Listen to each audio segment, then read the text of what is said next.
Hej og velkommen til By Dolphins nytårsmenu. I år har vi gjort os rigtig umage for, at I skal have det så nemt i køkkenet som overhovedet muligt. I de her videoer kommer vi til at gennemgå, hvordan I skal opvarme tingene og hvordan I kan anrette tingene. Jeg håber, I får en god aften. Skål og godt nytår. Det første, I skal gøre, når I kommer hjem, det er lige at tjekke, om I har fået det hele. Det kan jo risikere, at vi har glemt en ting, men det skulle vi helst ikke. Vi har lavet et lille markatsystem, så det er inddelt i farvekoder. Det står i det hæfte, I har fået. Til at starte med, der har vi til appetizeren, der har vi kammuslinger, vi har urter, og så har vi bånd af kinaradise.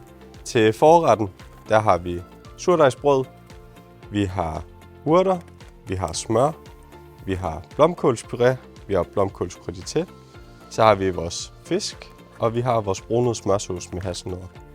Til hovedretten, der har vi en med sauce, vi har en med tyttebær tomatkompot, vi har lidt urter, så har vi pommes, vi har vores rødbedepuré, og så har vi en alubakke, hvor at vi har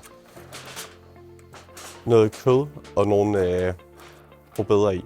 Desserten, det kommer alt sammen samlet i en alubakke, og i alubakken, der har vi vores crumble på peanuts og brændt hvid chokolade. Vi har lidt skovsyre, vi har en tærte til hver enkelt, og så har vi en bøtte med noget skovbærsauce.